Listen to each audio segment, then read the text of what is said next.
Naam, karibu tena mtazamaji. Kwa wiki kadhaa zilizopita, washirika wa Rais William Ruto ndani ya mfumo wa serikali jumuishi wamekuwa wakitumia mamilioni ya shilingi katika hafla mbalimbali za uwezeshaji, huku utoaji wa fedha taslimu kwa umma ukiwa sehemu ya kampeni zao. Kadri uchaguzi mkuu wa mwaka 2027 unavyozidi kukaribia, maswali na yanazidi kuibuka kuhusu chanzo cha fedha hizo. Je, ni michango ya kibinafsi au ni rasilimali za umma zinazotumika kwa manufaa ya kisiasa?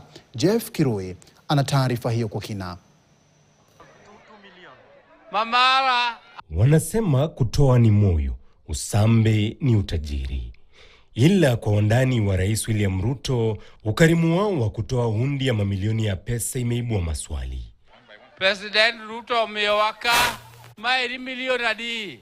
Huyu hapa ni kinara wa chama cha ODM Dr. Oburu Oginga. Aliwasili katika eneo bunge la Gem kwenye hafla ya kuwapiga jeki ya kina mama akiwa amebeba shilingi milioni 12 pesa taslimu za Kenya.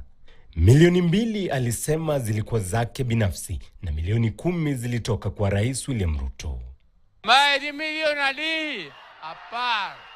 Tangu maafikiano yaliyobuni serikali jumuishi, pesa zimekuwa zikitiririka kwa wandani wa serikali. Mtu mmoja kutoa shilingi milioni 10 limekuwa jambo la kawaida. Unajua, wakati tulikuwa opposition, tulikuwa tunapinga serikali, hatukuwa na pesa.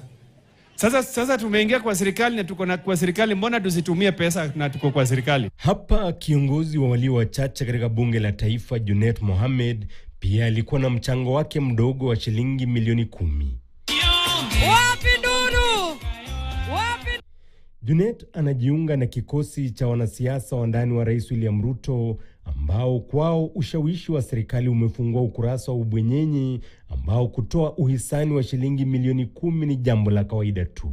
Milioni hadi hapa. Tusimsahau mwenzake kiongozi wa walio wengi Kimani Ichung'wah na hata Rais William Ruto mwenyewe. Pesa ya Mheshimiwa Rais ndio hiyo shilingi milioni 5 kwa Mheshimiwa Caleb Mulle. Ni mifano tu ya jinsi pesa ni rahisi kupatikana serikalini, lakini kinaya ni kwamba Rais William Ruto amejitokeza kushinikiza uwajibikaji, hasa kwa jinsi pesa za umma zinavyoonekana kutumika.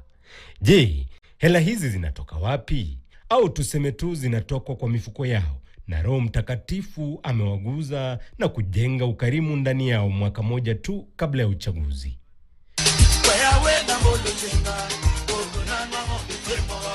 Jeff Kirui,